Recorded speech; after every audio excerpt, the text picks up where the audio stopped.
Hello, rodeo fans. Welcome to the Short Round Podcast, the official podcast of the Canadian Professional Rodeo Association. I'm your host, Wacey Anderson. And once again, pleased to be joined by my pal, Clay Creasy, our rough stock expert, our rodeo expert, the guy who kind of keeps things moving when it comes to numbers and things moving along. But Clay, it's been a hot minute since we got together. Lots has happened. I was caught in the depths of the Calgary Stampede and everything else that came with that. And we're all of a sudden it's July 16th, and one could say Cowboy Christmas is over, but if you look at the schedule, Cowboy Christmas has truly just begun with how many events are coming at us, both on the Canadian side and American side of the border. Absolutely. And I think, yeah, you could probably say what they describe as Cowboy Christmas is kind of concluded now that we've wrapped up Calgary Mhm. and a lot of those other rodeos. But I mean, the standings, the money that's left on the table here to finish the season on both sides of the border. I mean, having Regina back this weekend, having all of the tour rodeos, the tour finale and everything. There's just, I mean, it's hard to pick out which people are going to have such a big push from here on out. But we've seen in the past few years contestants that, I mean, were so far out of it even after Calgary and things that make just that last minute dash to the end and make it happen. So, I mean, it might be it's like Cowboy Easter, if you will, That's a where good way to put there's it. I lots like that. yeah, gotta find everything else. But I mean, you look at our contestants that are going across the border, and you'll see some guys that might have been hurt for a long part of Mhm. the year that are your perennial NFR contestants that crack back out around here and find rodeos every day till the end of the season and still figure out a way to make the NFR. So yeah, it's still lots of money on the table and available for all of these contestants. So it's still good to see how it goes. It's gonna be a big push, man. Because if you look at it, if you say you ran the table starting at Lethbridge and right through Langley, Merritt, Armstrong. So I guess you wouldn't really make the tour finals, but say you got hurt early in the year, you had enough money, you made somehow or enough points, somebody made the tour finals. You could win enough money to essentially make the CFR in a bottom hole if you really had a good week. No It's doubt. pretty awesome to And have that have that as an option, I guess, for somebody who may have had a bad deal heading into the summer.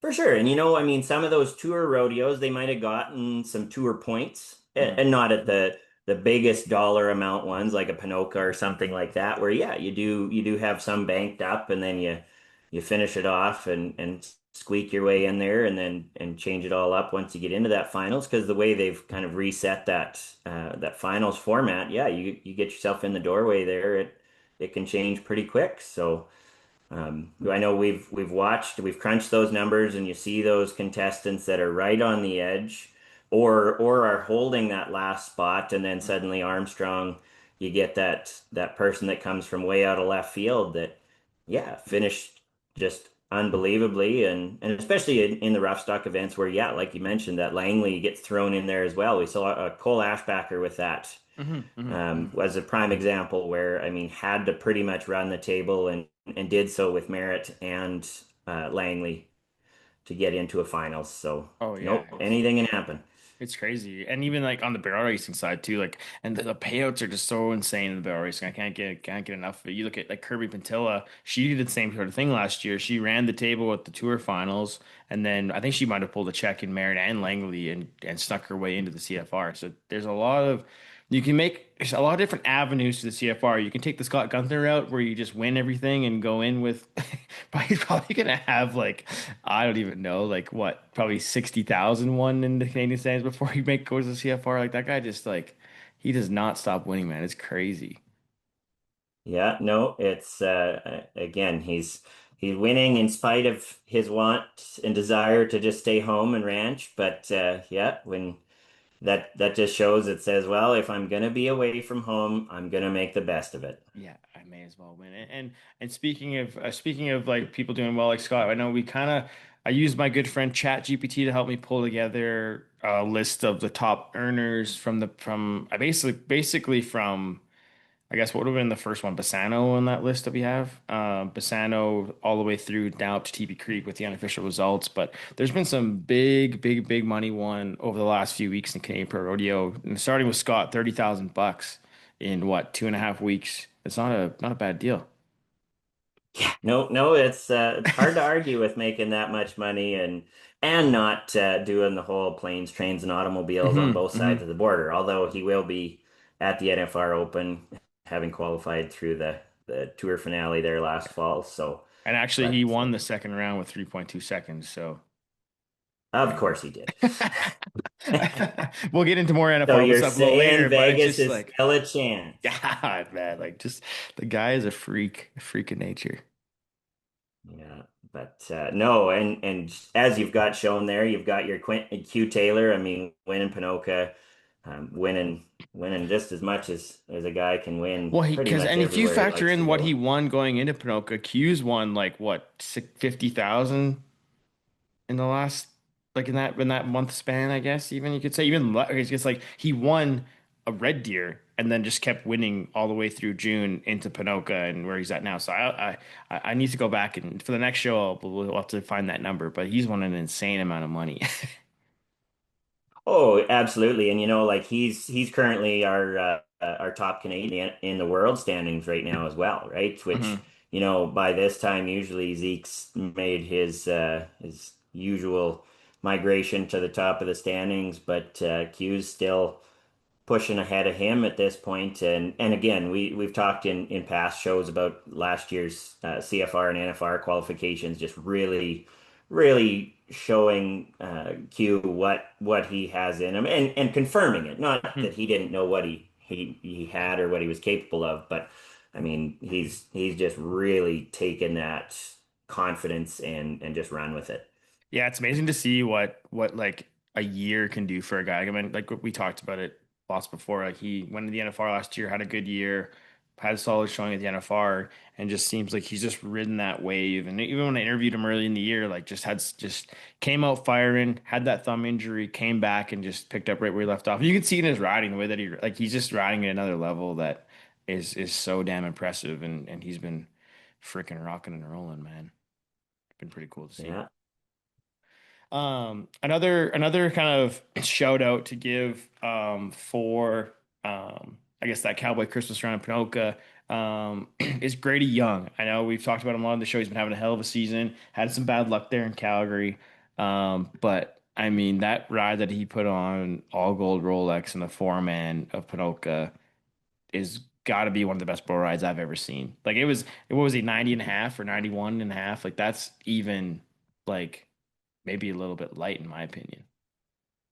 He And almost I made it think look part of too that is easy, probably. And I was just gonna say that, right? Like once that bull made, and because I mean, when that bull breaks over, I Oh mean, my there is God. just so much drop, and then away from his hand into the left, and but he just sat up and just owned him, like you say, fired some shoot guns Hmm. and bail off and tell him, I own you, man. Yeah. And I mean, that's a bull of Calgary now too, Yeah. And that and bull had a heck of everything, a trip and in Calgary in the four-man round.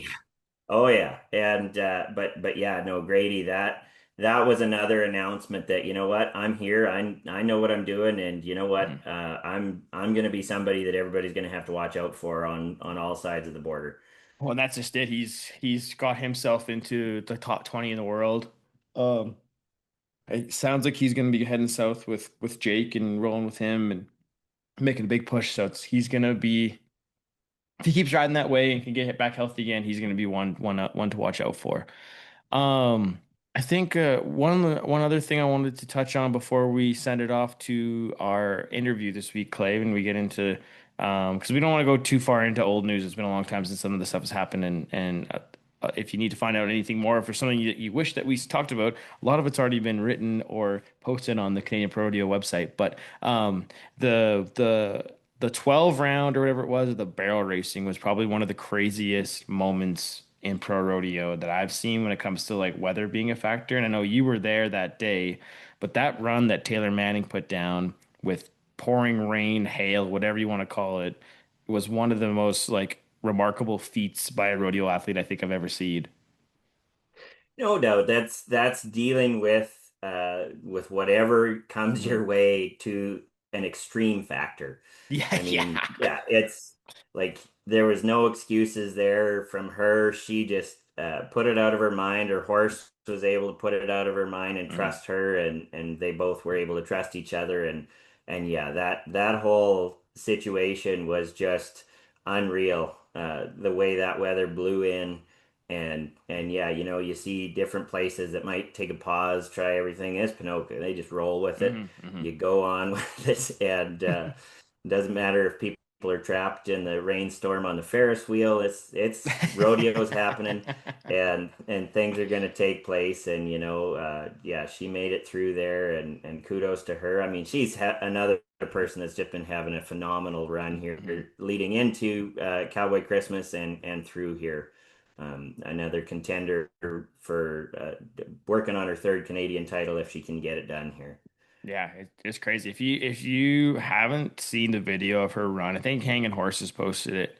Um, Go and find it and watch it because it truly is remarkable. And even like shout out to Sasha and the feature productions crew and everybody boots on the ground there, like just bearing down and making sure all that can happen and it's safe and whatever. But that was something else to watch. And like I said, if there's anything you feel like we missed or you're curious about when it comes to Ponoka or some of the Cowboy Christmas stuff, there's been lots written and lots posted on the Canadian Pro Rodeo website. So just head there for the rest of the news you can use, but we just want to touch on some of the stuff that caught our eye before we send it off to our interview this week. We got 2022 Canadian champion Bareback rider, and probably one of the hottest guys going down the road as well. It's funny we have a solid crew of Bareback riders who are really blazing the trail right now. But yeah, Taypotat joined us for a quick interview, and we'll catch you guys right after this. Welcome back to the Short Round Podcast. I am pleased to be joined this week by none other than the 2022 Canadian Bareback Riding Champion, Taypotat. Ty, man, you've been on a blazing path since the start of Cowboy Christmas. You won Ponoka, you've won TP Creek, I think you've amassed like almost $25,000 in the past, what, 3, 4 weeks. It's been a hell of a run for you. Yeah, man, it's been pretty dang good. I think close to just right, I think right over 28,000, I think actually. So it's been pretty dang first thing in Canada mainly. It's been pretty dang good. Yeah. Yeah. For at this point in your career, is this like one of the best stretches you've had? Like, I mean, obviously you've had a lot of success in your career, but I mean, at this point, like that's a freaking crazy run. And it seems like there's a few, like even like you, Oren, and Cody. I wish I'd have tallied up before, but you guys have probably won close to 75,000 or something like that between the three of you guys. You've been kicking Yeah, ass. quite a bit. Them boys are whooping them down too. So it's been pretty fun. Uh, yeah, man, it's been like you said, it has been a dang good run. I think I was number two in Wainwright. Uh, yeah, like one Buffalo Lake, two. Got a good check, got a GP. I think I was third or fourth out of there. Mm-hmm. Man, yeah, it's been no complaints here. Like I'm healed up, right? So I've been Yeah. feeling healthy again. Yeah, that was going to be my next question is just like how much of a factor has that played into it? I know the last couple of years you've been pretty banged up and maybe not at the level you want to be at, but what's it taken to get back to 100%? And then obviously how much has that contributed to your success? Yeah, it has taken quite a bit for sure. Like I've lost a pile of weight too, so that's been a huge factor as well, I guess. I went from like 197 and 165 right now, so that's Dang. quite the jump too. So that definitely helps the old body out. So what have you been doing to get into that fighting shape? I mean, like I feel like you want to be strong, but it's like you almost kind of want to be lean as a bareback rider too, because you want to have fast feet and be able to keep up with them, how good the horses are nowadays. But what have you been doing to get yourself into that type of like peak shape? Yeah, like I lift lots of weights. I Yeah. always have. Yeah. But I've probably the last, I don't know, year and a half, 2 years, just about now, probably a year and a half, I guess, a little over. Me and my wife been doing lots of Pilates and stuff too, Nice. hot Pilates, spin classes, I don't know, That's and kind of quite, unconventional when you think of like professional athlete training, hey? Like it's almost like taboo in a sense, like oh Pilates, like it's mostly for girls and stuff. But at the end of the day, if you want to be a high functioning athlete, you got to do anything you can do to get yourself to that peak level. oh, exactly, man. We got this hot Pilates class we go to in Okotoks. It's called Salt. It's crazy, dude. Like I've Yeah. got a dang pool below me after that hour-long class. It's pretty intense, actually. It's and then same thing with at home Pilates too. We got Mhm. my in-laws have a big gym in the shop, sauna. We got cold tubs. We got a full setup there, so I'm quite fortunate for that. So it's been great for sure. That's crazy, man. It's wild how like small little tweaks and again like you're training, like you say, you maybe do a little less weightlifting, more Pilates, kind of get yourself into more of like a lean, maybe lean athletic. I don't even know if that's the right way to put it, but it's interesting how different things work for different people. Yeah, it's crazy like all the little muscles that they train on and work on too in those Pilates classes. Like it's lots of muscles that we use actually in our Right. thighs and like, adductors, hip flexors and stuff. They're constantly working on those Mhm. little movements. So honestly, I think that's been a huge part too, like getting everything cinched back up and inside there. So it's like I fought my pelvis for quite a few years, probably 4 years, Right. fought that. So I felt like I was split for a long time. So just couldn't get that to heal up and got her got Got it her done. got her fixed up. So What, yeah. how good did that feel? Like just I even like just what being able like in your everyday life, just feeling that your hips back to normal and feeling better. Like that's got to be such a huge relief. Oh, it is, dude. It's like it's not even my hips. It's like like it's right up in there. I don't know how to Oh, really? explain it. It Yeah. was so deep, man. It was just you just got no strength. And Well, I actually especially doing your event too, man. Like it's a lot of stress on that part of the body. yeah, a lot of like yeah, everything's down there. So like it's all legs for sure. So uh it's definitely helped a lot that that's healed up. Like I was feeling good last year too. Mhm. About like probably from what would that been? Buffalo Lake, right to Langley. I actually got re-injured in Langley. Ah, Went out on one I probably shouldn't have, and kind of paid for it. I was injured during the CFR last year and pretty dang stored up again. So kind of kind of do that this year. I'm not gonna try get on the good ones. You know what I mean? mhm, Like mhm. them ones I got. It's not real desirable, and you gotta get on sometimes. But I'm gonna do my best to try to get on the good stuff only. Well, and and you're kind of got yourself in a position where you can be a little bit pickier. Just you're second in Canada as it stands right now. 30,000 in the bank. You're 15,000 behind Oren, but with the amount of money you can win at the CFR, like that's not a huge hill to climb. But like, But how I'm do you less than bound? How do now. you? What's that?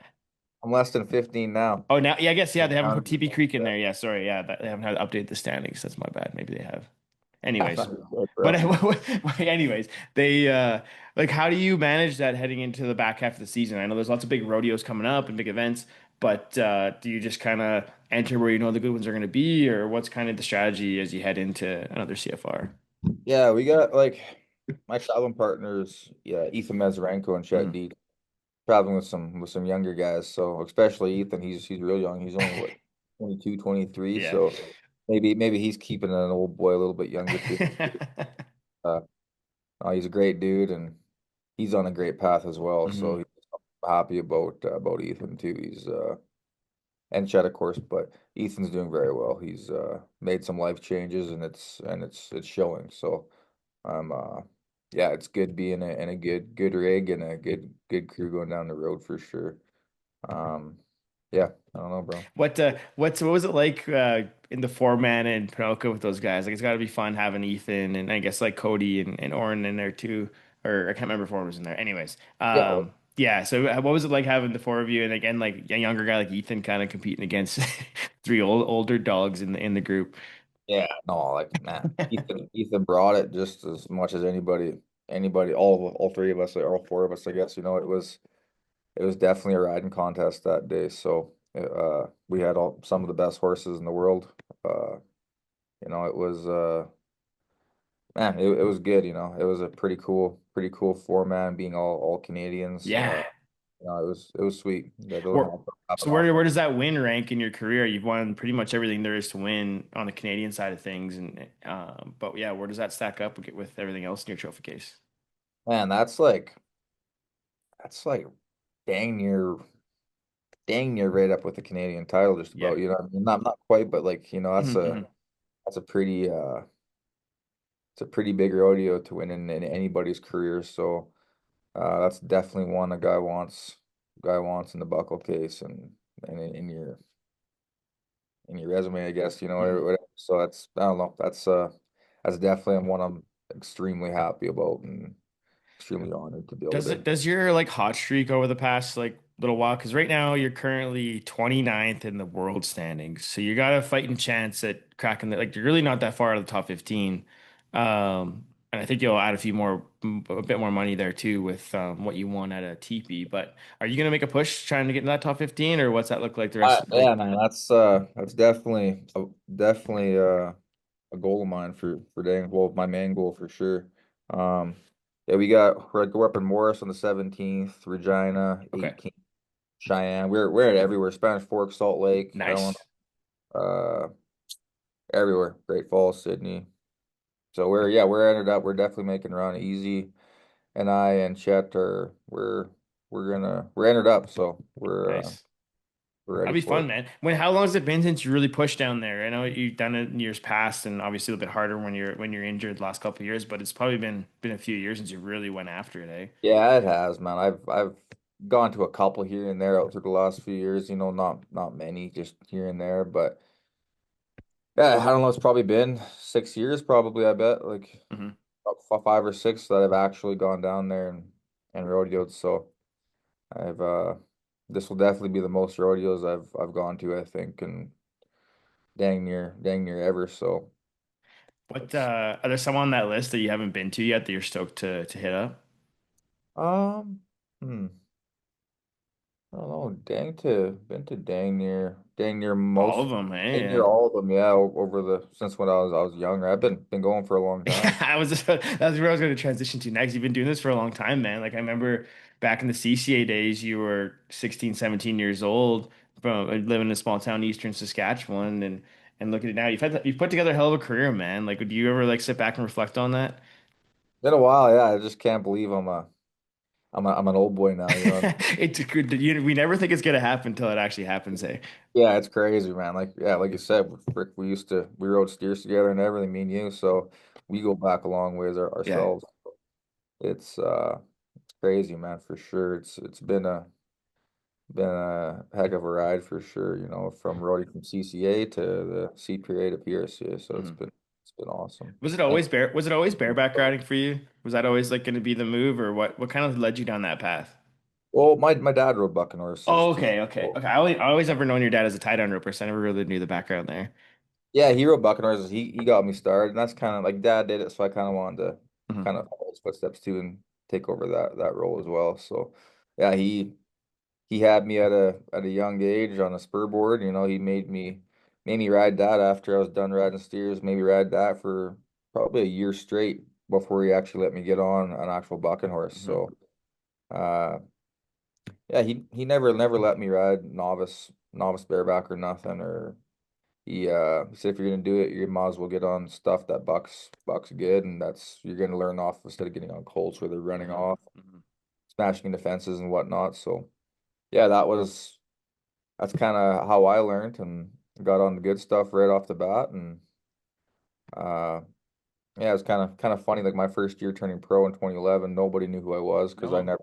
never novice pro'd or nothing, just CCA'd. So uh, yeah, that was a pretty cool year as well. 2011, that was pretty sweet. Made my first Canadian finals, and yeah, it was cool. Pretty awesome. And I guess like growing up in Saskatchewan, we don't really get out to Alberta that much. So you probably got to see some of those big rodeos for the first time and kind of how long did it take for you to like be like, okay, I can hang with these guys and I can compete. And obviously made the CFR that year, but what point of that year were you like, hey, I'm here and I'm here to stay?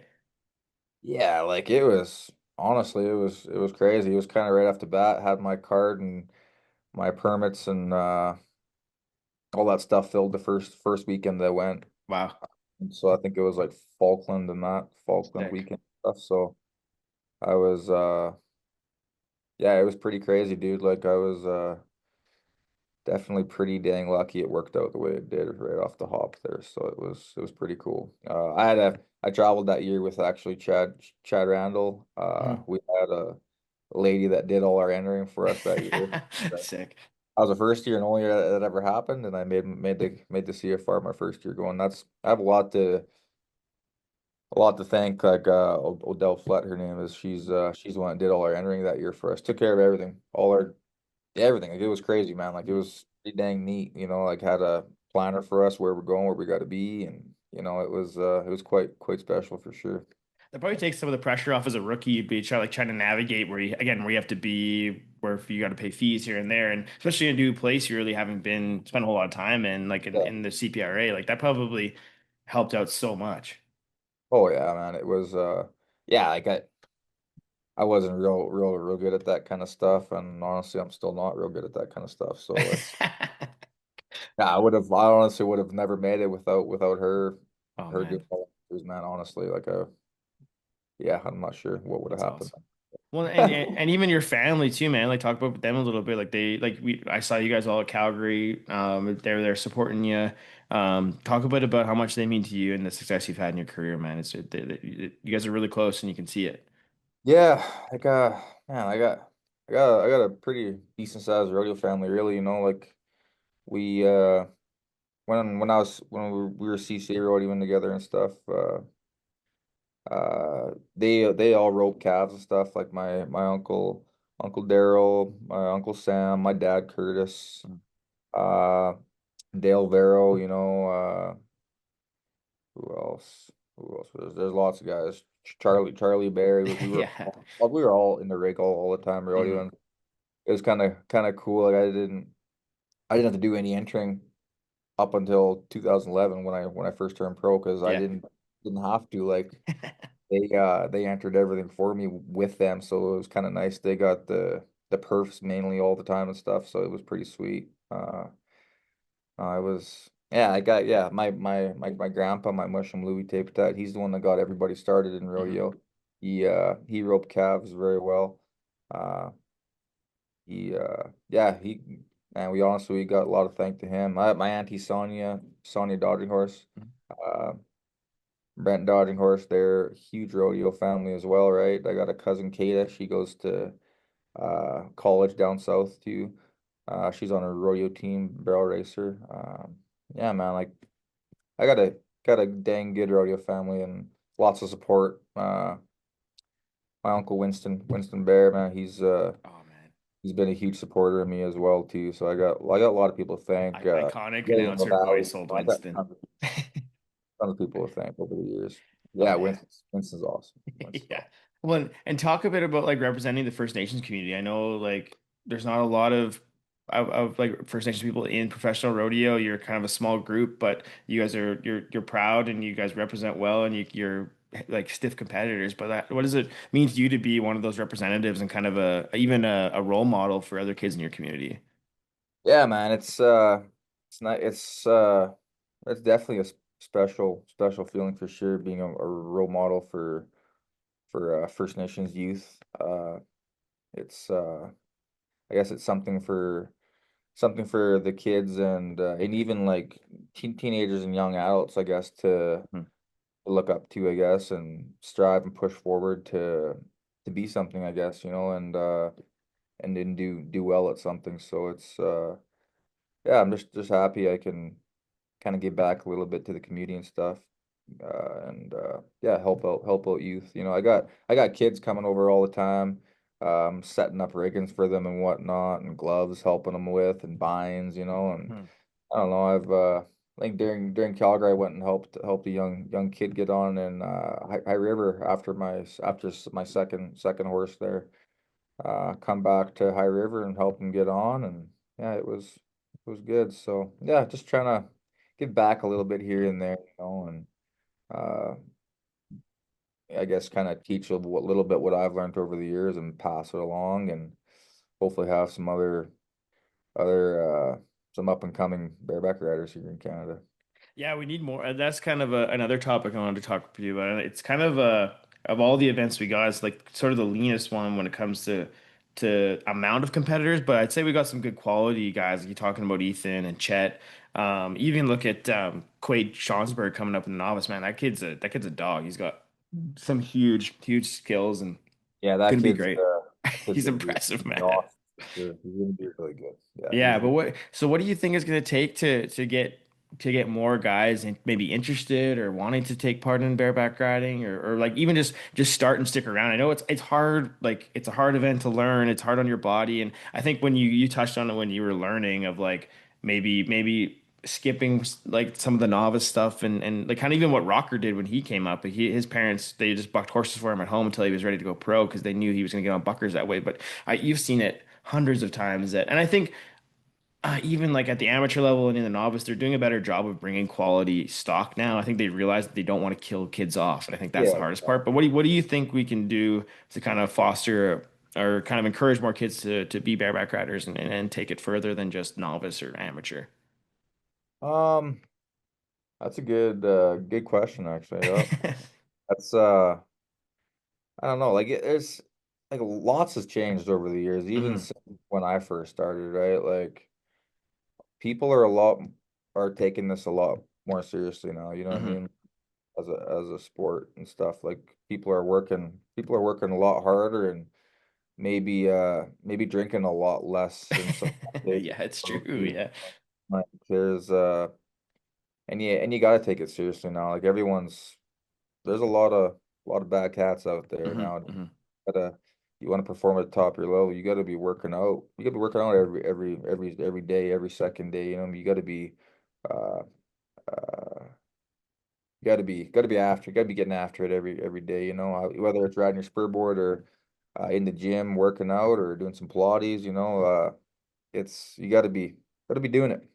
Gotta be doing it. I wish that, and I feel like a lot of young kids, even like even my looking back at myself whenever I was going, it's like I wish it did like, or I hope that more kids realize earlier on to take it more serious. And I think you're seeing it more now. Like guys are taking like again, like a kid like Quaid, like what's he like 19, 20, and he's like super fit and does well and whatever. But even Oh, looking down it, and yeah. I think it shouldn't be, oh, I want to go pro, so I'm gonna get better myself. It should be like, okay, I want to do this and I want to take care of myself. So whether no matter what level you're at, whether high school, rodeo, amateur, whatever, I think if more people invested earlier on, they'd see the a better result when it comes to taking that next step.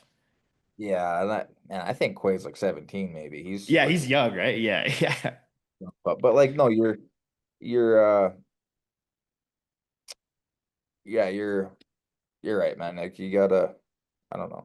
Can't I want to half-ass touch it. that. Yeah, you can't half-ass it for sure. I Yeah. want to touch that too there. Like there's nothing wrong with getting on novice horses at No, all. true. Yeah, yeah, yeah. There's nothing wrong with that at all. It's a great deal that we have here in Canada, have Hmm. Hmm. novice Agreed. events. So getting kids started off right, you know, but there's different ways guy can go about it. That was just the way that I learned and the way Hmm. I did Hmm. it, you know. There's many ways, I guess. And another thing, you don't want to at a young age, you don't want to rodeo yourself out either, Hmm. right? Like Hmm. you're getting banged up right off the bat, you know, like you're gonna be sore, you're not gonna be doing things right, you know. So it's kind of good to, I don't know, just don't overdo it right off the bat. You know what I mean? Hmm. Hmm. Try to get on good stuff, and yeah, you're gonna get on some weaker ones and That's part runners of and it. buckers here and there too, and that's nothing wrong with it. You got to learn how to ride them ones too. Hmm. You got to learn how to take a loss and learn how to win too. So it's there's both sides of that. You gotta perfect on for sure. Well, and that's just it too. It's not just getting on, not learning how to the business side of it. It's not just taking care of your body. It's also taking care of your mind. That's a big part of it. And like, so what have you done throughout your career to like develop that winner mentality, that championship mindset? Um, Man, you know what? Honestly, Kenton Randall, Hmm. he had written he had given me an autograph pad when I was a young guy. My dad and Kenton were really good friends. And I had met him when I was a young kid, and he had written on autograph pad, if you believe you can achieve. Hmm. That's kind of something I've always told myself, you know. So you can't be no freaking quitter. Hmm. Gotta be believing yourself all the time. So I don't know. yeah, I don't know, dude. That's all it takes. Man, honestly, like it's so different for many people, and like sometimes that's all it takes. It's just like, yeah, like you said, if you believe, you can achieve whatever you want, and if you work hard and pursue it, there's no telling what a guy can do or girl can do. Yeah, exactly. And man, there's highs and lows, as you know, in this Oh freaking yeah, yeah. world too. Like, man, like, it's you could get on the fro low just like that too, and but the next one, maybe you're back up there again on that back on that high. It's a huge up and down game in the sport, and you gotta try find the middle, where you're just kind of sending it. Hmm. It's kind of tough to do sometimes, but yeah, you just gotta stay positive, and you never know. The next one is gonna a good chance it'll turn back around. So Yeah, 100%. I want to jump back to 2022, your yeah, Canadian Championship year. It was a hell of a year for you. Was in Red Deer. You had a great finals. You had been in the mix a few years before that for a Canadian Championship, and it just kind of eluded you. But how talk to me about that season, that CFR, everything that kind of went right leading into that title, and how it felt to finally get that gold buckle on your belt. yeah, hmm, It's a long that was time ago now. I was talking about definitely it, it is. It's a while ago already. right? It is. Man, honestly, my wife Lexi, she got me on the right track for sure. I may have been doing a little bit too much partying around here and there and having a bit too much fun here and there, but she kind of got me reeled back in there and kind of on the right path again for sure. So honestly, I got lots to thank to my wife too, and my family and everybody too, right? So but no, that was a crazy year, dude. Like it was fun. It was a fun time. What place did you go into the finals? I'm trying to find the results, but Um, 2022, let me see. I'm not really sure what I went in. Let me I think 2021 I went in because 21 I won the average too. Yeah, you're And I right. went in, I think in 12th place. Went in the last hole is to the In CFR that 2021, you were 12th place. Holy yeah, and I shit. won the average that year. And then 22, I think I was a little bit higher. I think I was number two. Went in number two in Canada or maybe number three. Yeah, you were top five for sure heading into it. Full good and won the season leader that year, I That's believe. right. That's right.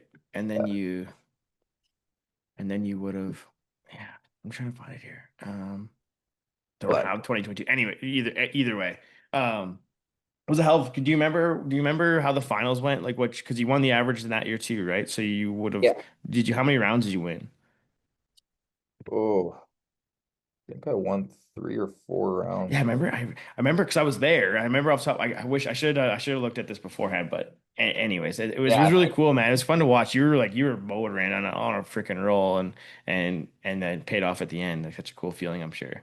oh man, it was awesome, to clinch that first one after all the years, it was pretty dang cool. So man, it was unreal, man. It was a crazy moment in my life, and I'm extremely grateful I got the chance to experience that. Yeah, it's something everybody wants to accomplish too, for sure, especially being a Canadian cowboy. So it's definitely a stage you want to be on. You talk about the feeling of winning a title and how much it means to you, and you're really in the mix for another one here in 2026. Like, what does it mean to?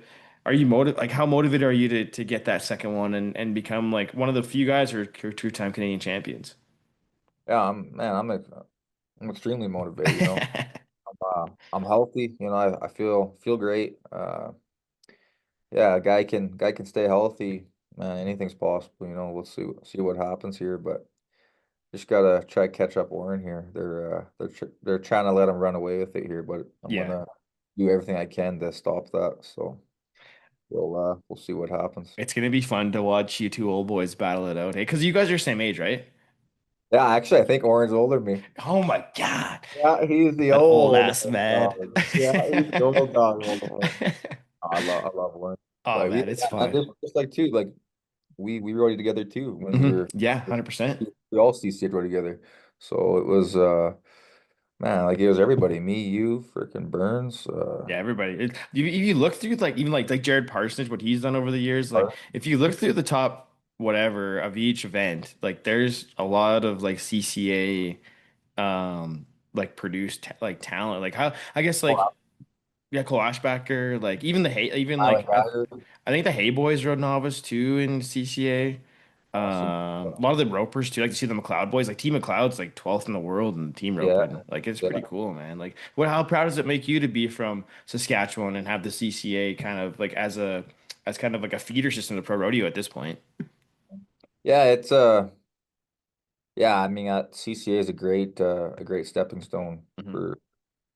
uh for Cowboys, or like even if that's your association for life, it's a really good association as well too, right? But if a person's wanting to turn pro eventually, I think that's a good foundation to start off at. At least it was when I was a kid, you Hmm. know, I Hmm. in that association a long time, but it was that's some of the most fun I've had actually is at them Yeah. rodeos, honestly, like rodeoing and stuff with my family and whatnot, you know, there's a lot of really good memories. So and great rodeos too, you know, Oh like man, it's so good. they were awesome.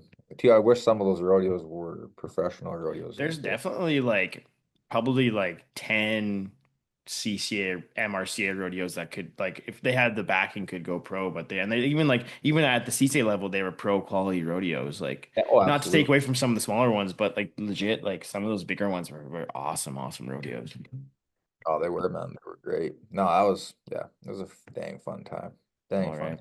Cool, man. Well, that's kind of does it for everything that I had for you, unless there's anything I missed. But you've been on a hell of a run, man. It's been super, like, as someone who's known you for as long as I have, it's been super fun to watch you, and we're glad that you're healthy, Yeah, and we wish you luck the rest of the season. appreciate Wacey. All right, cool. Well, this has been the short round. We'll be right back after this. Welcome back, everybody. Thanks again to Ty Tapetat for making the time. I know it's a busy time of year for our contestants. We're heading into Cheyenne and our Eastern run with Morris and Kennedy and Regina's back, like you mentioned at the top of the show there, Clay. But yeah, it was cool to talk with Ty and talk with. He's been around for a long time. He's made the CFR like 13, 14 times. I've known Ty since we were steer riders back in the day, and it's kind of funny. We're talking about the amazing run he's been on, and we totally glazed over the fact that he also won TB Creek, which happened last week, which is another big Massey Ferguson Pro Tour rodeo of ours. And man, just talking about a guy being healthy and riding at his best and just absolutely kicking ass when it comes to bareback riding side of things. Oh, no doubt. I mean, Ty has been a contender from the moment he hit the ground running in the CPRA. I mean, he's always had a tremendous style and ability there, and I mean, I remember he's come close to making the NFR as well. Unfortunately, some injuries have kind of stopped that back when that was a possibility, but he's shown. I mean, that veteran savvy that knows how to get it done, and yeah, he's proved again and again here these last couple of weeks that I mean, at the biggest stages against the biggest contestants, he can still show up and show out, and yeah, kudos to him. I mean, crawling all the way up to second in Canada here. I mean, it's going to be hard to catch Oren, but it's not impossible, and yeah, I mean, your top end of the bareback riding in the Canadian standings is tough. Um, I mean, we've got these guys that, I mean, whether they've been to the NFR or have pushed on it, I mean, the top end of the bareback riding is it's a knife fight. Oh, it's crazy, man. I think they have updated the standings and ties at 32,000, Oran's at 45. So he's within striking distance. And I think as Ty pushes pedal to the metal, and there's still so many big rodeos left, he can get within. It's also, Oran's also riding very good too. So it's not, Oran's going to have to fall off a bunch in a row or whatever for Ty to like truly catch him. But it's going to be a good dogfight kind of to the end. And if you missed the interview, Ty. He told me he's down like 30 pounds from last year. He's at 220 and he's down like 175. He's been doing Pilates and Hmm. just he says that's like changed his like kind of almost revamped his career in a sense like for a guy who's 35 and kind of maybe on the back half of things. But amazing what how guys are approaching the sport now like different ways. It's not just lifting weights or whatever to be in shape. There's so many different ways a guy can fine tune their body and get them to a point where they can compete at a high level. So it's pretty cool. No doubt. And I saw a clip. It was just a little clip of Ben Anderson warming up and stretching at Ponoka. I think Ponoka Hmm. Stampede had Hmm. shared it on their social media, and just even seeing the types of warm up stretches and kind of activities or yeah, the different activations he was working on, it was far and away from even what I remember trying Hmm. to build on and Yeah. include in warm-ups and things. So, we're fine-tuning that for sure. And I mean, as much as sometimes that the Pilates people might look at it with some sort of different perspectives, it's a lot of the body control and yeah, you got to have the ability to control every ounce of your body and positioning to really make it the best and kudos to him to get there and yeah, that anything that's based on the flexibility and the strength and combining that aspect is going to help you in the rodeo game for sure because there's a lot of soreness all the Oh time. my gosh, yeah. And even so it's like Ty and I talked about it too, where it's like more guys are taking it seriously. So it's like if you're not taking if you're gonna half-ass it, you're gonna get left in the dust faster than you think. So I mean you gotta do whatever you need to do to make it happen. But talking about that clip of Ben and Ponoka, it always just makes me laugh and it's like a really cool, like uniquely rodeo thing, just seeing guys warm up in jeans and like full cowboy like long sleeve shirt. It's funny because you see like hockey or football or whatever, they have their little like workout gear and kind of warm up stuff, but then the Cowboys just do it in their starch jeans and shirts, and I absolutely love it. It's so awesome. Well, you got to be able to perform in those. That's your uniform. That's the go-to. So if it doesn't feel natural in that, it's going to be rough. That's why we But love the Wrangler Premium Performance. yeah, One of our great sponsors, and we like that stuff a lot. Speaking more towards TP Creek, probably one of the best bronc ridings of the year in the sense of big scores and big rides. You got Ben Anderson, 91.5 points on double red. You got Zeke Thurston, 90.5 points. You got Colby Wanchuk, 89.5 points, and then Q Taylor, 87. Like you're winning a lot of roadies with 87, but not up in TP Creek. That would have been a hell of a bronc ride to watch. I think they were all up on the ab same day too. Yeah, that Saturday perf, when I had looked at that, I knew that yeah, chances are the money was coming out of that because you had the wolf pack up there and they had the top of Kessler's Pen. Like Hmm. it was set up to be a great day. And they love that bronc riding up there. I mean, the Hmm. origins Hmm. of TP Creek, they still I think were doing the TP Terror and I mean the history behind TP Creek and kind of being a place where some wild horses have always been a part of things. It's why the rodeo kind of matters so much up there. Not to say that all the other events don't, but yeah, they definitely have a soft spot for it, and it's always cool to see it pay off and work out that way. I mean, that double red horse is just such a phenomenal horse, and I mean, yeah, Ben Anderson along with all of these guys just rides so well, and I mean that horse gives you all the time in the world to show off, and yeah, it would have been a good day to be there. Yeah, no doubt. And yeah, TP Creek, man. I worked up there a couple of years and just a great rodeo, great community. Probably the best cabaret in pro rodeo if you like that sort of thing. But yeah, and looking through some more of the results here, surprise, surprise, old Scotty G back at the top. Like I just does not stop winning. We mentioned it at the top of the show, but we want to go more into the NFR Open too here. But man, that guy. I thought we could talk about we think we talk about him every show just because he always seems to find a way to win, and it's just crazy to think that for a guy like you said it lost and you said it earlier today, just for a guy who doesn't want to go that bad, he sure does like winning. Oh, yeah, I mean, I, I would love to be able to rodeo like that, and I know anybody would, but Hmm. Hmm. it's they're saying it and there's doing it, and I Yeah. mean it's not easy, right? And I mean especially in that steer wrestling, it does some guys kind of steal all the money, but at the same time, there's all of those guys that are entered at every rodeo that Hmm. it's not a given that you're gonna get that all done. So, Oh, it's you pretty know, tight across the board. So another big event going on this week is the NFR Open, which is essentially is the circuit finals nowadays, but it's a big paying rodeo. Scott's won it once or twice now.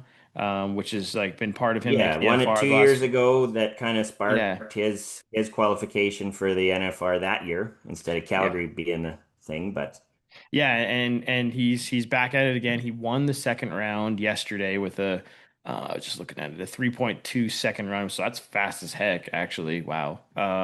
And got himself into the finals on one head. So he's it's so you gotta watch out for Scott once again, man. It's crazy. And he's currently 20 something in the world.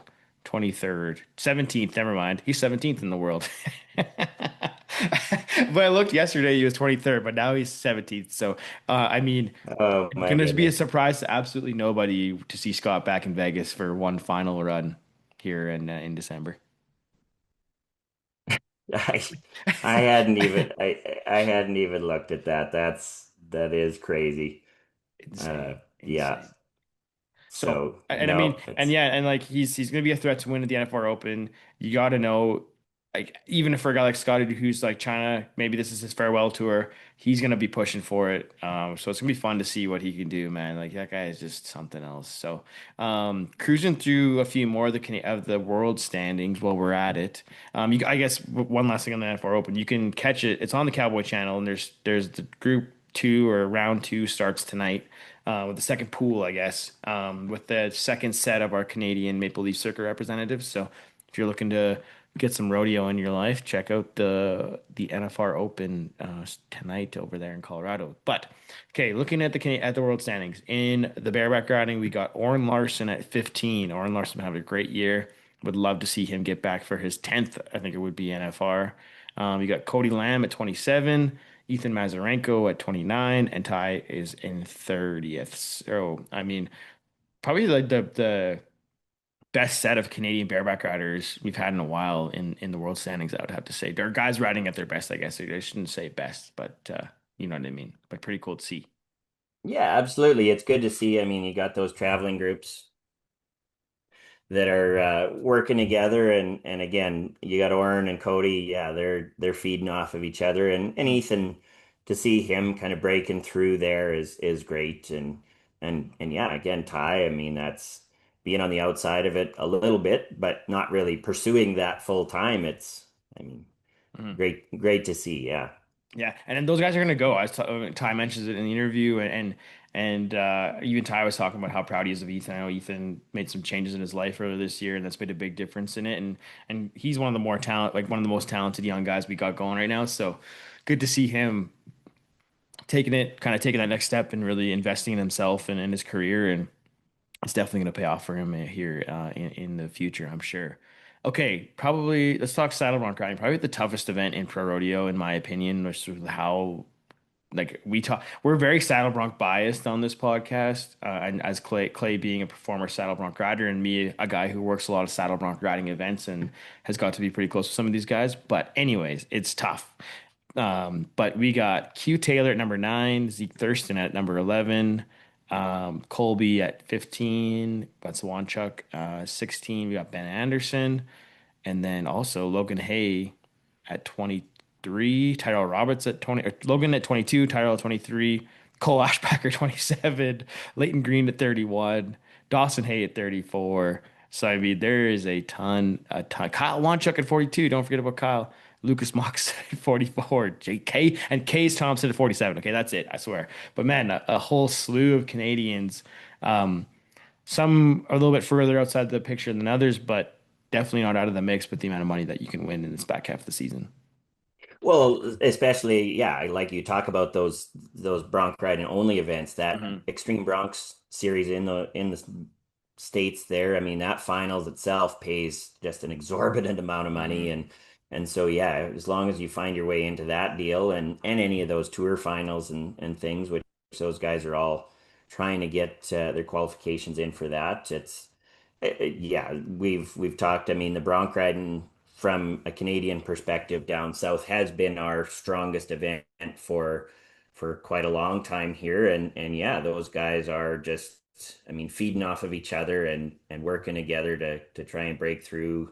I mean, yeah, you get some of them that are trying to break through for their first qualification, other guys that are just, again, it's old hat for Zeke Hmm. and but everything. But yeah, they're always in there. Always in the mix, always a threat. It'll be fun to see how many of our guys get in there at the end of the day. Um, Maybe we can break our record for the amount of Canadians in the bronc ride. It'd be kind of cool. Okay, bull riding time. Probably another one of the tougher events with just how having those extra like extreme bulls events and whatever. There's just so much money available. It just takes a lot to just to get into the top 15. But we got Jake Gardner at number 7, having a hell of a season. Hopefully, he can keep rocking and rolling and stay in that top 10. We got Grady Young at 24. I think we had a couple more here. So let me look real quick. Maybe that's it. Yeah, Grady Young 24 is our last one. But again, we talked about Grady on top of the show. Nothing really much more to say there. But Jake, man, he's he's gonna be pedal to the metal here these last few weeks of the season. Absolutely. And it's kind of almost kind of been flying under the radar a bit. I mean, he did great at Ponoka Mhm. and and and carrying on what that Houston win has done for him and everything. And yeah, it is absolutely tough. I mean, you see he's got over 100,001, but in the bull Mhm. riding, that's no guarantee. And I Mhm. mean, we've added that kind of second generation rookies this year in the PRCA standings with Hayden Welsh and Noah Lee and John Crimber. I mean, those guys are just wolfy. Mm. And Yeah. it's gonna I mean I thought last year's NFR bull riding is as tough as we've seen it in a long time, where Mhm. you had just the depth of competitors that were really challenging those bulls, and I think this year it's going to be even stronger. It's even strong. Yeah, you got that crop of rookies. You got Stetson. Even like guys like Tristan Hutchins is a dog. TJ Gray can ride so well. Like they're like from 1 to 15. Like Jake's a tough out. Like from 1 to 15, whoever that ends up being, that's going to be a really really good set of bull riders. Okay, steer wrestling. We talked about the man who is all of a sudden 17th of the world, Scott Gunther. He's going to be he's going to be a threat all the way through. But we also got Ryan Schuckberg at 29. And who else here? Landon Beersworth at 40. Clay Guthrie at 46. And Riley Westhaver, kind of a new, I don't really know Riley that well. I never really heard of him that much, but he's 47th in the world. So, I mean, again, steer wrestling. The big Canadian boys are making stuff happen. Oh, for sure. I actually kind of laugh.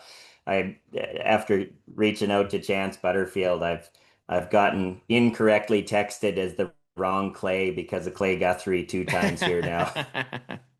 One of them when I was at the Midway in Ponoka, he sends me something along with somebody else, and after the storm settled down, and I messaged him, I was like, "Was that to the wrong Clay again?" He's like, "Yeah." Dang. It's like it's okay. Yeah, way she goes. But it's been good, man. It's gonna be again to see how these guys. I think and for some of these guys too, like I know like Ryan's been down south a bunch and whatever, but it'll be fun to see how some of these guys who really haven't pushed it, who are in the mix, to see what they can get done when pressure's high and there's a lot of money on the table. It'll be fun to see. Okay, team roping headers. We got Team McLeod, number 14 in the world, man. That guy. He's a dog. He can throw, man. He throws a hell of a head loop, and I really hope he can move up a few spots or stay where he's at and make his way down to Vegas. It'd be fun to see what he can get done down there in Vegas. Cavis Drake, number 18. Dawson Graham, number 56. Am I? Where's? 20th, but with 56K. Yeah, sorry. Who? There's another. Who's the Colton other? Schmidt's 32nd. He's 30. Okay, I thought he was higher because you just used to see him higher. So Colton Schmidt's yeah, it's Colton Schmidt, 32nd. Who else? That's it, I think. Hey. Anyways, Cash Bonnet's sitting 46th right oh now. yeah, perfect. Okay, good Yeah. eyes. So It's hard to when the guys don't have the little picture beside them, so it's easy to scroll by their name. But anyways, yeah, another like again, I was recording or I help I so Clay, uh, Crawford, Crawford's husband, Charlie. Yeah. Charlie, sorry. Charlie Crawford, he was recording, he was in Calgary for the Rocky Mountain Cup, Yeah. recording some podcast interviews, and I recorded those for him. So I got to sit in and Nice. listen to these interviews. Um, and he was talking to Rocky Dallin and just talking about how there's such a great young crop of Canadian team reppers going down the road right now, which I think is great. And you can see that in the way the world standings have played out. Like there's what 5, 6, 7 really solid teams of Canadian kids who can rope with the best of them. No doubt. And I mean I look at it very similar to the bronc riding, how Hmm. I mean when Zeke and Levi and Jeremy all won their first world titles the same year, right? Yeah. That really just kind of gave everybody up here that ability to say, we can do this. Hmm. Hmm. And I think you've really seen it go forward from there. And yeah, I saw a little bit of Charlie's interview with Rocky Dallin, and I mean, he's That one looked of and the sounded so good, hey? oh yeah, for sure. But I mean, that's those guys laid the groundwork for this generation, and it's yeah, we're seeing these guys that know what it takes. They Hmm. know it can be done, and they know that they want to do it. So Yeah. And if, the interview's probably not out yet, but Rocky touches on the like how wintering in Arizona and wintering in the US has changed it for everybody because you're competing against those top guys so much so more often. And as Canadians, you're roping more and getting more runs under your belt too. So you're sharpening your tools at the same time as well as competing against the top guys in the world, like all year round. well, no doubt. And I mean, one of the earliest victories that the Graham brothers had was winning a truck down there when they were kids, right? Yeah, right. Yeah. And working for those kind of titles and everything. And yeah, it's I mean, when you look back throughout the years, I mean, you've got your Kyle Lucas. I mean, the Lucas family's winner down there forever, and yeah, those guys. I mean you can absolutely learn and do things up here, but I mean, iron sharpens iron, and spending that time where every day you can go rope and rope for money, even if you want to, Yep. is 100%. is something. I mean, that competitive edge. I mean, that you can learn that so much quicker Hmm. down there. Yeah, it makes a big difference for sure. Okay, quick breeze through the healers. We got Dylan Graham at 17, Denham Ross at 20. And I think Jeremy is the only other one we got in there, and he is at 37. 37. Nice. Okay. 37th road. So rock on, keep growing, boys. Would love to see the Graham brothers, T, and Cavis and Denham make the win there. I think Cavis and Denham, they're like built for the NFR setup. So I think they could put some really fast times together. It'll be fun to watch. Uh, Absolutely. And those guys, they've been spending more time up here than I think they need to. I don't know if they're trying to save their rodeo count for this summer, but yeah, they A lot more hopefully guys are we doing see that, them. Clay. Saving, I got a lot Yep. of people I've talked to, like, and it's obvious with like how much money at the end of the season, but it's interesting how it's maybe a little like they maybe let off the gas a little bit over Cowboy Christmas to save a few of them rodeos for later in the year. Oh, absolutely, right? You definitely don't the worst thing to have happen is to make a big chunk of money that doesn't count at the end of the Hmm. season because you get out of rodeos and yeah, so hopefully we see him put that pedal to the metal and push through here Yeah, these last couple of months. hell yeah. Okay, tie down roping. We got Bo Cooper, 12th in the world, which is good to see. I hadn't really been keeping tabs on Bo, but he's quietly been having a great season. Got himself in the mix to get back to the NFR for a second time. I know, and it didn't go his way the first time, so I know he's probably really hungry to get back down there and show everybody that, hey, I belong and I am one of the top 15 guys in the world. 25 is Logan Bird, which is cool to see. And then we got Strand Dunham at 32. And I saw the Kyle's down here. Number 40, Kyle Lucas. I think that's it for our Canadian guys. But again, there's like a really good amount of Canadian athletes in every set of standings so far that we went through. And yeah, tie down rope is another one of those areas, kind of similar to team roping, where I think just these guys are spending more time around the top guys in the world, roping against them, making money against them, just kind of like building that confidence to be like, hey, I belong and I can make it at this level. For sure. And talking about Bo maybe not having the first NFR that he wanted. I know we've seen that a little bit at the CFR in the past few years, Mhm. and last year he went out and jumped out and won that aggregate title and spoke about how, I mean, he wanted to be deliberate, he wanted to be consistent, Mhm. and I mean he's traveled with his mentor Shane Hanchy enough to know what that takes and what that looks like, and that yeah, it's not going to be a one-off. Like he's building towards a career here, and yeah, we're going to see some big moments in the biggest stages for him. Very soon. Yeah, it's gonna be awesome. Okay, barrel racing. They're I guess July 15th. Okay, so they're usually not as up to date as everybody else, but we got Blake Molly at 28 and Taylor Manning at 33. So I know Blake's really pushing to get up, try and get to that top 15, get down to Vegas. Didn't have the best Calgary, but again, we talked about it a lot. you don't really necessarily need to have the best Cowboy Christmas. I mean, obviously it helps and you want to win that big money, but it doesn't not the end of the world and you can still make up a lot of moves. She's currently only like just under 10,000 out of the top 15. So it's pretty tight from 15 to even where Taylor's at in 33. Like it's really she's really not that far out of it if they really want to make a push. Oh, absolutely. I mean, and to say that she didn't have a great Calgary, I think she was still under 17 seconds on one of her runs. And Yeah, I mean, it's pull some just day that money, like just to the barrel racing standard. was just so, Oh my so God, man. unbelievably tough down there. But yeah, no, I mean, to think like last year, she just got her horse, I think, not that long before this, like Hmm. later in the season. So, yeah, I think we'll see her. I mean, her stretch run last year was phenomenal. So Hmm. I think she's gonna be one to watch there. And yeah, that window is tight. I mean, that Julie Plord there, Canadian, Eastern Canadian that's now living in Texas, she's sitting in 19th as well. And it's yeah, it'd be great to see a Canadian barrel racer back there at the NFR Hmm. and doing their thing. That would be great. The more athletes we can add to Team Canada in Vegas, the better. Okay, breakaway roping. Number 16, Jenna Dallin, which is great. She just missed the NFBR last year.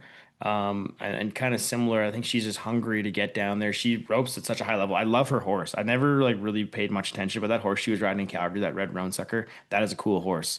And I think that she is well on her way to making her way to the NFBR here in December. Not in Vegas, but in Texas. So Jenna's real humming down. She's only a couple thousand out of 15th there. And then we also got Shelby Beaujolais Medjed. She's technically in Montana, but still one of our Canadian gals, 27th in the world, former world champ. And I also just saw that we have Brady Whitesides in here somewhere, number 31. So it's hard to say whether Brady chases that much, and we know that Shelby's going to be going. But yeah, Jenna is in line to have like her best season yet, and she's been roping real tough. Oh, absolutely. I mean, she talked about the NFR Open, claiming that title was a big thing for her. Hmm. I think that was last summer It there, was, yeah, it was, yeah, I mean, yeah, she's got the Dallin ice water in her veins there, yeah. and just cool as a cucumber out there, and she knows what to do, and she'll get there. Shelby Beaujolais Magid, I mean, she hadn't been to a rodeo from Fort Worth to Calgary. Had been off.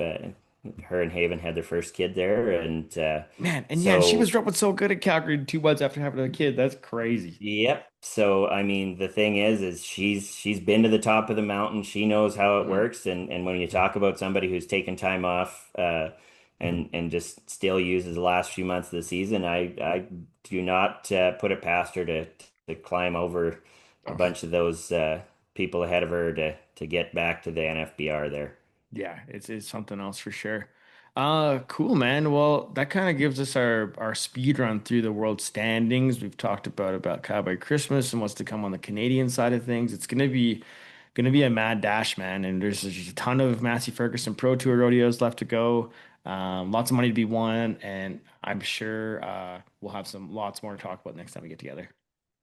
Yeah, absolutely. It's good to see this weekend having, like you say, the two more tour rodeos Hmm. in Morris and Regina. Seeing Regina back on the Great. slate, that Pile of Bones rodeo has been a great addition to the schedule and everything. And I mean Kennedy, they've done so much there. That committee has just built that up to be a just a great spot to go to, and I know they work tirelessly there, and all of those. I mean, Hmm. the Eastern Run used to be a 2 week rodeo every day thing in the CPRA. It's kind of evolved to where a lot of those became CCA rodeos, but it's always good to add back Hmm. and fit it in alongside of that schedule. I know sometimes those events didn't all line up at the same time, but to Great. get contestants where you can all head out that way and travel in one direction together is always a cool thing for our sport. I mean, we're a big professional association, but it's also small enough and everything that yeah, when you can